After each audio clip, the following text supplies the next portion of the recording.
Hola a todos, soy Pedro Infante Romero, alumno del Máster en Biotecnología Ambiental e Industria Alimentaria de la Universidad de Pablo Olavide. Aquí os presento mi proyecto fin de máster titulado Optimización del rendimiento depurativo de una planta de tratamiento biológico de efluentes de la industria química. El objetivo de este proyecto es aplicar un estudio multifactorial para la optimización del proceso de control y operación de la planta de tratamiento biológico de efluentes. Dicha planta recoge efluentes contaminados de fenol, aminas, derivados, solucionales y expediciones. Estos efluentes son homogenizados y después de unos ajustes de pH se alimentan los reactores biológicos para su depuración. Este proyecto tiene dos vertientes. Por una parte, el mantenimiento diario y operación continua de la planta de efluentes y por otra parte, el control biológico diario de la misma. En el primer punto, el del mantenimiento diario de la planta, la medida que se ha realizado principalmente ha sido el control de suministro de oxígeno a los reactores y el control de la correcta relación de nutrientes, ya que en ambos casos se considera necesario un control estricto para que el proceso depurativo se pueda llevar de forma correcta. En el segundo punto, el del control biológico de la planta, se ha recurrido a las dos herramientas principales hoy en día, la vindicación y la respirometría. En esta presentación nos vamos a centrar únicamente en el control biológico de la planta. Consideramos que para evaluar la calidad de un sistema de tratamiento biológico como el que ocurre en esta planta, es necesario obtener parámetros derivados de la biomasa. Y mediante estas dos herramientas podemos obtener información de los microorganismos que llevan a cabo la actividad depuradora. Comenzamos planteando el estudio respirométrico. La respirometría es una técnica que mide el consumo de oxígeno de las bacterias contenidas en un fango activo, por sí misma o en su fase de creación de un sustrato orgánico o nitrógeno amoniacal. Por tanto, está basada en la respiración de los propios microorganismos del proceso de depuración. En la imagen de abajo podéis ver el respirómetro BMT distribuido por Surci. Básicamente, pues en la una que observáis se añade el fango activo y con el respirómetro pues se asemejan a las condiciones que observamos en la planta. Y después, mediante un software, en el ordenador podemos observar las gráficas de tanto de la tasa de respiración como actividad biológica. ¿Qué podemos saber con la respirometría? Pues podemos saber la salud y la capacidad actual de un proceso fango activo y también qué carácter contaminante de agua residual tiene para ese dicho fango activo. Por el consumo de oxígeno se mide principalmente dos variantes: la tasa de respiración, que mide la velocidad de consumo de oxígeno, y la actividad biológica, que mide el oxígeno consumido en la creación de un determinado sustrato. En el caso del control biológico de la planta que hemos estudiado, ¿qué nos interesa la respirometría? Pues, por una parte, nos interesa obtener información respecto a la actividad biológica de los microorganismos presentes en el fango activo de los reactores. Por otra, realizar pruebas de posible toxicidad de la línea que llega a la base de administración previa a los reactores. Y también se ha indagado en la influencia que una elevada concentración de sales presente en el fango activo puede tener en la planta, ya que es un punto importante de subsanar si en un futuro se quiere adaptar la planta para la eliminación completa de nitrógeno. Uno de los estudios de toxicidad planteados ha sido la evaluación de la toxicidad de los piezómetros SA y SB. Es decir, la finalidad de la instalación de un piezómetro recae en la necesidad de un control del agua subterránea. Esto permite un seguimiento y control analítico de la calidad de este agua que son recogidas y tratadas posteriormente en la planta de tratamiento biológico de efluentes. Para saber qué posible toxicidad tienen estos piezómetros, analizamos la composición del agua de dichos piezómetros y observamos cómo tanto en el A como en el B tienen cierta carga contaminante de fenol, de TOC, acetona y cumeno. Bueno, pues con este estudio se ha podido concluir que no se encuentran sustancias tóxicas o inhibitorias para la microfauna del fango de las muestras de los piezómetros SA y SB. Es más, aumenta la actividad del fango después de realizar los ensayos con las muestras de los piezómetros. Y por último, hay que decir que hay una gran cantidad de fenol en las aguas de los piezómetros, pero en las cantidades que están presentes, no inhibe la actividad de los microorganismos. Otro de los puntos de gran interés ha sido la evaluación de la influencia de la conductividad sobre el proceso depurativo. Está comprobado que a valores altos de conductividad imposibilita la formación flocular y también restringe enormemente la presencia de la microbiota asociada al fango activo, debido al choque osmótico que esto conlleva. Otro de los efectos que puede provocar es que la elevada conductividad suele interferir en el proceso de nitrificación y desnitrificación en los reactores. Por tanto, si en un futuro se opta por adaptar a la planta para la eliminación de nitrógeno, este es uno de los puntos que deberían de solucionarse. Durante el seguimiento se ha determinado que la conductividad media en las muestras de fango activo de todos los reactores de las dos líneas de la planta de efluente se encuentra en torno a un valor de 20.000 microsiemens en los reactores biológicos. Este valor es excesivo, ya que imposibilita prácticamente el crecimiento de forma debida en el fango activo, sobre todo los protozoos. Ante esta situación, se ha estudiado cuál puede ser el origen donde se observan dichos valores tan elevados. Para ello se han realizado mediciones de la conductividad de las diferentes corrientes que llegan a la base de homogenización, ya que se entiende que una o varias de estas corrientes puede ser la problemática. Estas corrientes son la AD1, AD2, AD3 y AD4. En la tabla de abajo observáis los valores medios mensuales obtenidos a lo largo de 5 meses. Como era de suponer, en la base de homogenización, donde llegan todas las corrientes, el valor obtenido es muy semejante al registrado en los reactores, en torno a los 20.000 microsiemens, ya que en esta base es la que alimenta a las dos líneas de efluentes. De las 4 corrientes analizadas que llegan a la base de homogenización, 3 de ellas presentan unos valores aceptables. La AD1, en torno a un valor medio de 5.000 microsiemens, la AD2, que presenta un valor medio en torno a los 3.000 microsiemens, y la AD3, cuyo valor oscila entre 1.500 y unos 3.000 microsiemens. Esos valores son compatibles para un correcto desarrollo de la microbiota y del flóculo. Sin embargo, la última de las corrientes, la AD4, presenta un valor medio de 34.000 microsiemens. Entonces concluimos que esta corriente es la problemática. Incluso se han llegado a alcanzar valores superiores a los 40.000 microsiemens, es decir, muy semejantes al agua de mar. La corriente AD4 proviene de una unidad de producción de fenol y el origen de estos valores está relacionado directamente con la presencia de sulfato en el fondo de salida del PRU de dicha planta. Siguiendo con el estudio de origen de los valores tan elevados, analizamos agua arriba las corrientes de llegada a la línea AD4, que es la problemática. Estas corrientes son 4, la E1, la E2, la E3 y E4. En este análisis es importante registrar tanto los valores de conductividad de cada línea como saber cuál es el caudal medio en metros cúbicos hora. En la tabla siguiente se observan los valores de la conductividad observados en cada línea. Se observan valores de 43.000, 23.000, 128.000 y 18.000 microsiemens. La importancia de saber el caudal medio de dichas corrientes radica en la posibilidad de un estudio para un tratamiento previo de estas corrientes, con el fin de evitar su entrada en la planta del efluente y así mitigar en gran medida el problema que plantea la conductividad.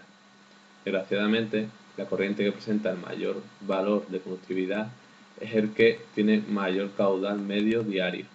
Es la corriente E3 y el caudal medio es de unos 12 metros cúbicos la hora. Esto hace más inviable la posibilidad de un tratamiento previo planteado inicialmente. A continuación, pasamos a valorar el estudio vindicativo. Mediante la vindicación se realiza una observación microscópica que nos permite establecer un estudio relacionado con la vida y con su posible aplicación a determinar o indicar algunas circunstancias.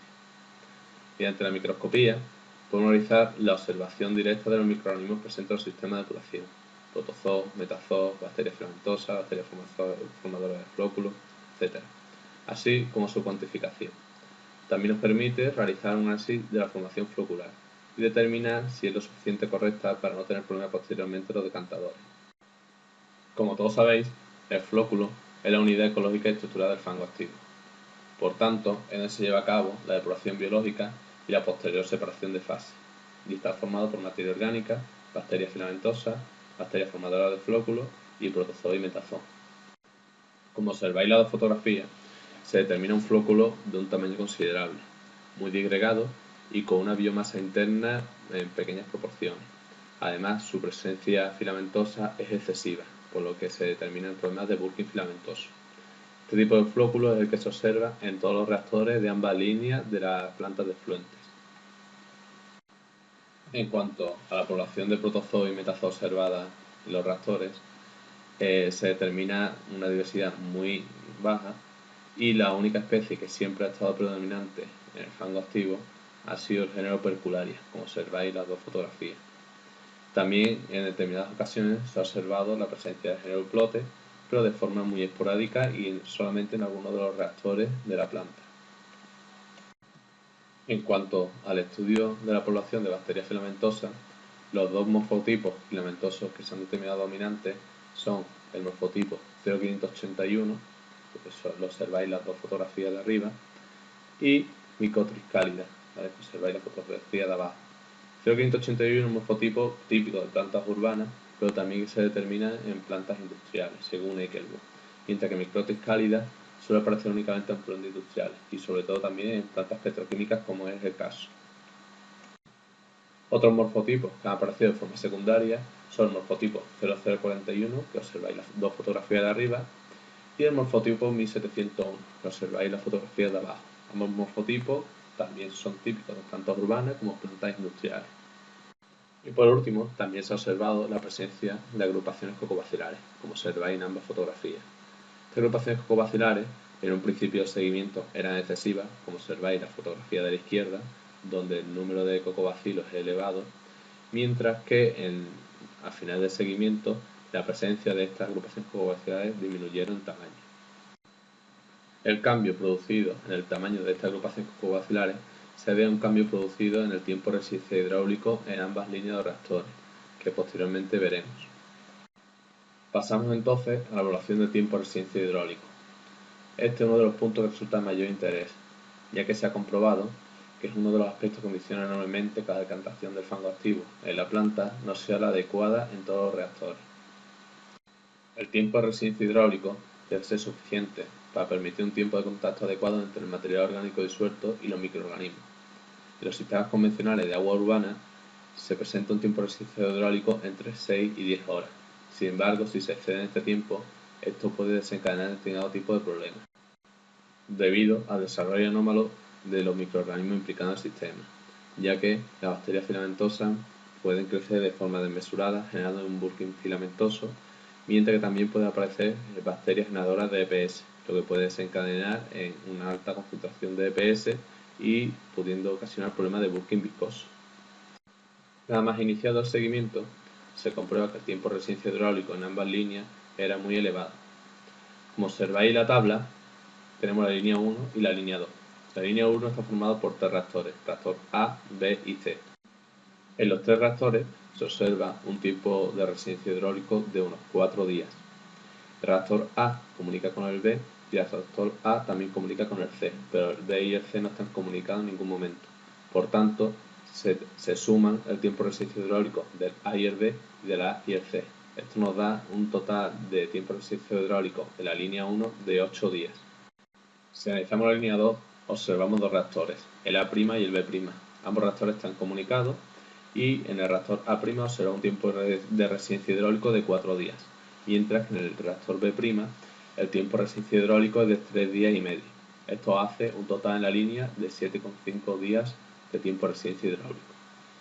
Por tanto, se ha observado valores medios de entre 7 y 8 días de tiempo de resistencia hidráulico en ambas líneas de reactores. Por tanto, se plantea la posibilidad de reducir dicho tiempo de resistencia hidráulico por dos razones.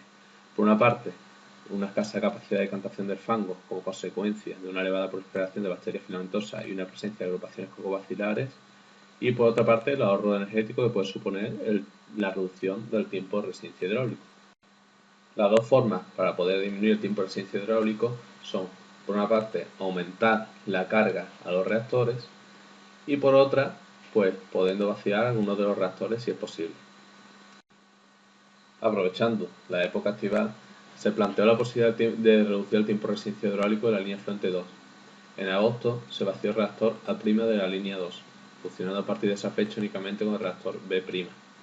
El nuevo cálculo del tiempo de resistencia hidráulico medio en las dos líneas de fuente queda como sigue. En la tabla observamos cómo en la línea 1 el tiempo de resistencia hidráulico disminuye desde 8 días a 7 días. Esto es a consecuencia del aumento de la carga de los reactores.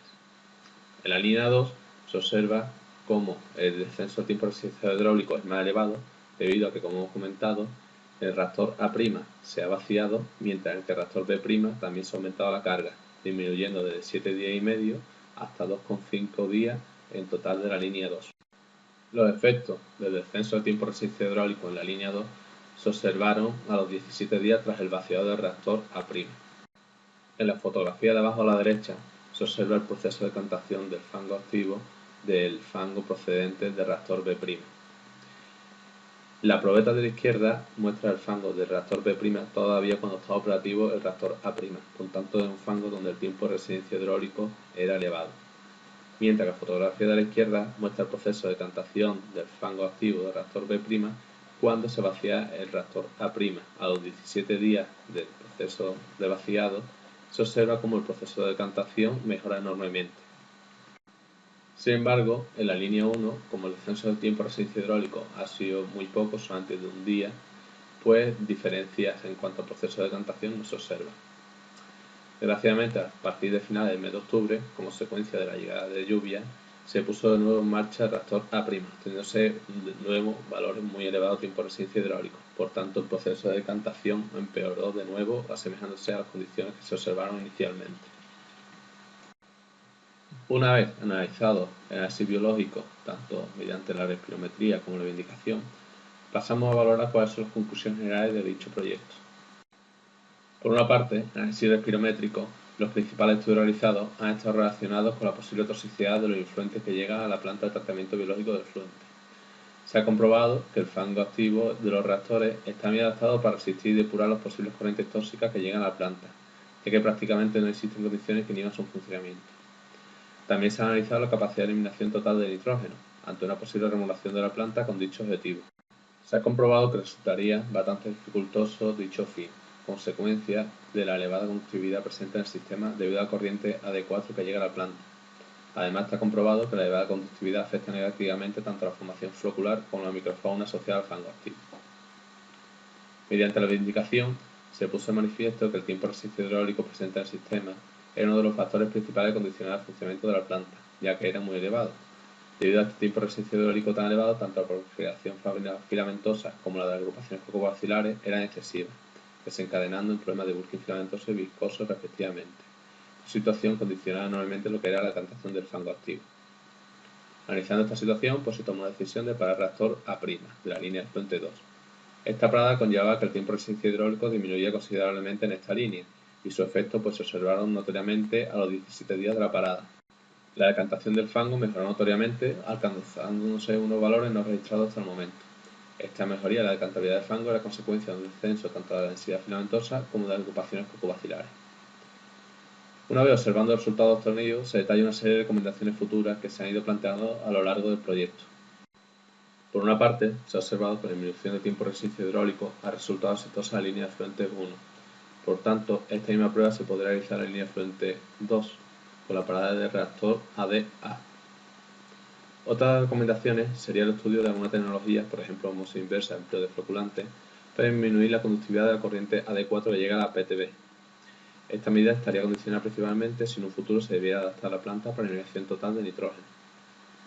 También sería recomendable, en caso extremo de escape de sólidos, la dosificación de algún floculante en la recirculación de los decantadores de los reactores biológicos para mejorar así la decantabilidad del fango.